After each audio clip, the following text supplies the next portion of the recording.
اللہ تعالیٰ سے زندہ تعلق کو پیدا کرنے کے کئی ذرائع ہیں.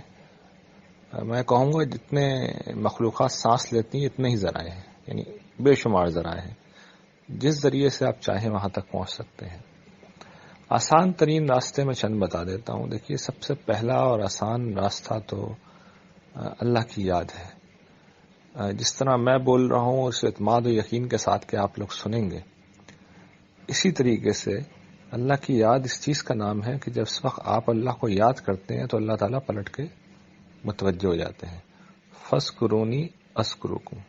قرآن مجید یہ یقین دلاتا ہے تم مجھے یاد کرو میں تمہیں یاد کروں گا، تم مجھے یاد رکھو میں تمہیں یاد رکھوں گا، تم میرا ذکر کرو میں تمہاری طرف متوجہ ہو کے تمہارا ذکر کروں گا. اور بعض روایات میں آتا ہے کہ تم تنہائی میں کرو گے تو میں بھی تنہائی میں تمہیں جواب دوں گا. تم مجمع میں میرا ذکر کرو گے تو میں فرشتوں کی محفل میں تمہارا ذکر کروں گا. تو اللہ تعالیٰ کو یاد کرنا کچھ الفاظ کو دوہرا دینے کا نام نہیں ہے. یہ اسی چیز کا نام ہے جس کو ہم اردو میں یاد کہتے ہیں. یعنی یاد آتی ہے، آدمی گفتگو کرتا ہے، احساس کے ساتھ کرتا ہے، الفاظ کے ساتھ صرف نہیں بلکہ احساس کے ساتھ. تو اللہ تعالیٰ کو تو الفاظ کی ضرورت بھی نہیں. جس وقت دل میں یہ احساس پیدا ہو جاتا ہے اللہ تعالیٰ کو پتہ چل جاتا ہے. تو جب الفاظ اور احساس مل جائیں اور پھر خدا کی یاد ہو تو اللہ تعالیٰ اسی وقت متوجہ ہو جاتے ہیں اور وہ جواب دیتے ہیں. لیکن جو ایک آدھ دفعہ کر کے چھوڑ دیتے ہیں وہ پھر اس کے اثرات دیکھ نہیں پاتے. جو لوگ مستقل یہ کام کر لیتے ہیں، اٹھتے بیٹھتے لیٹتے، یہ حضور کا جو طریقہ تھا، یہ جو حضور کی دعائیں ہیں اسی کی شکل ہے کہ اٹھ رہے ہیں صبح، رات کو لیٹ رہے ہیں، کھانا کھا رہے ہیں تو الحمدللہ کہا، پانی پیا الحمدللہ کہا، بسم اللہ کہہ کے کھانا شروع کیا، واش روم گئے آئے، گھر میں نکلے گھر میں آئے، مسجد گئے مسجد سے نکلے. یہ اصل میں یاد الہی ہے، ذکر الہی ہماری الفاظ سمجھا جاتا ہے. یہ اصل میں اللہ سے زندہ تعلق ہے. یہ پہلی شکل ہے. دوسری یہ کہ آدمی سوچتا رہے، اللہ تعالیٰ کی صنائی میں، اس کی جو تخلیق ہے اس میں غور کرے کہ سورج ایسے کیوں ہیں، چاند کیسے اس نے بنایا ہے، اس میں کیا فوائد ہیں. اور اس کے لیے اگر آپ چاہیں تو میری جو دلائل قرآن میں نے لکھ دی ہیں اور اب میں انشاءاللہ پڑھانا بھی شروع کر رہا ہوں اس میں یہ ساری چیزیں جمع ہیں کہ خدا کی ربوبیت، اس کی قدرت کی جو نشانیاں ہیں وہ بڑی غیر معمولی ہیں. قرآن نے اسے بڑی تفصیل سے بیان کیا. اس میں سوچنا، اس سے آدمی کو سمجھ میں آتا ہے کہ اللہ تعالیٰ معاملات کیسے کر رہے ہیں. تیسری چیز قرآن مجید کی تلاوت ہے. قرآن مجید میں چونکہ اللہ تعالیٰ خود گفتگو کر رہے ہوتے ہیں تو اس وقت اسے ہم سمجھ کے پڑھتے ہیں تو اللہ تعالیٰ سے بہت قریب ہو جاتے ہیں. اور اس وقت جو ہم اللہ تعالیٰ کو یاد کرتے ہیں اس کی کیفیت بڑی غیر معمولی ہے. تو تین تو یہ انٹلیکچل طریقے ہیں. عملی طریقے یہ ہیں کہ آپ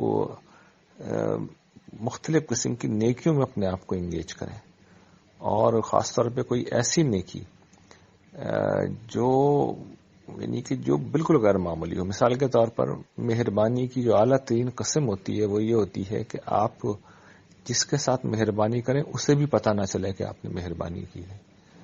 جس وقت آپ اس طرح کی نیکیوں میں انوالو ہو جائیں گے تو آپ دیکھیں گے اللہ تعالیٰ زمین سے اتر کے نیچے آ جائیں گے آپ کے لیے. یہ کوئی معمولی بات نہیں ہوتی. انفاق، ایسا انفاق جس میں کسی کو بھی پتہ نہ چل رہا ہو، کسی کی مدد، ایسی مدد کہ کسی کو پتہ نہ چل رہا ہو، آپ جانتے ہو خدا جانتا ہو، وہ شخص بھی نہیں جانتا کہ کیا ہو رہا ہے. اسی طریقے سے نصرت دین، ان میں سے ہر چیز میں آپ اللہ تعالیٰ کو اپنے ساتھ محسوس کریں گے. لیکن اللہ تعالیٰ ہمیشہ ایک آزمائش کا پردہ قائم رکھتے ہیں، کیونکہ وہ پردہ ختم ہو گیا تو اس کا نقصان بھی ہمیں ہوگا، کیونکہ پھر ہم انسان تو ہیں، غلطیاں بھی کرتے ہیں، گناہ بھی کرتے ہیں. وہ پردہ نہیں رہا تو ہماری گرفت بڑی شدید ہو جائے گی، پکڑے جائیں گے ہم بری طرح. تو اللہ تعالیٰ ہمیشہ ہمیں ہماری رعایت کرتے ہوئے کہ انہوں نے بھولنا تو ہے مجھے، تو اس کی رعایت کر کے کچھ نہ کچھ پردہ رکھتے ہیں تاکہ وہ ہمیں فیس سیونگ ہو سکے، وہ ہمارے گناہوں کی فیس سیونگ ہو جاتی، ورنہ ادروائز اللہ تعالیٰ اپنے آپ کو بالکل کھول دیتے ہیں. جزاکم اللہ خیر. ایک بڑی اہم چیز جس کی طرف کل اشارہ کیا تھا وہ یہ کہ کسی کے ساتھ مہربانی کرنا ہے، اور جس پہلو کی طرف کل توجہ دلائی تھی وہ یہ کہ مہربانی ایسے کی جائے کہ اس شخص کو بھی اس کا علم نہ ہو سکے. لیکن اس کا مطلب یہ نہیں ہے کہ اس کے علاوہ مہربانی نہ کی جائے. یہ تو ایک بالکل آخری درجہ ہے. اس کا مطلب یہ ہوتا ہے کہ آپ بہت یعنی کہ زیادہ اس چیز میں اپنے اندر اخلاص پیدا کرنے کے لیے کوئی ایسا کام کر رہے ہیں کہ اس شخص کو بھی علم نہ ہو. لیکن ایک دوسرا اللہ کا قربت کا ذریعہ یہ ہے، اللہ کی قربت کا ذریعہ کہ مہربانی کی جائے کسی کے ساتھ اور اس میں کچھ مشقت بھی اٹھانی پڑے، اپنا وقت دینا پڑے، توجہ دینا پڑے، پیسہ خرچ کرنا پڑے، کچھ مشقت جھیلنا پڑے. اس مہربانی کی بھی اللہ کے ہاں بڑی قدر و قیمت ہوتی ہے. یہ ایثار ہوتا ہے، اور ایثار دین کے اعلیٰ ترین سمجھے کے درجات میں سے ایک درجہ ہے. تو اس سے بھی انسان کو بڑا غیر معمولی اللہ کا قرب حاصل ہوتا ہے. قرآن مجید نے اس وصف کی جگہ جگہ بہت تعریف کی ہے، بہت تحسین کی ہے. تو جس چیز کی اللہ تعالیٰ تحسین کریں آپ اندازہ کر سکتے ہیں کہ وہ کتنی غیر معمولی چیز ہے. اور اس میں ہوتا یہی ہے کہ انسان کسی کے ساتھ مہربانی کرتا ہے، اس کی مدد کرتا ہے اور خود تکلیف اٹھاتا ہے، یا تو وقت دیتا ہے یا پیسہ دیتا ہے یا اپنا توجہ اس سمت میں لگاتا ہے، کچھ صلاحیت استعمال کرتا ہے. تو یہ بڑی غیر معمولی چیزیں ہیں، ان کی طرف ہمیں ہمیشہ متوجہ رہنا چاہیے. یہ اللہ کا قرب حاصل کرنے کا غیر معمولی ذریعہ ہے.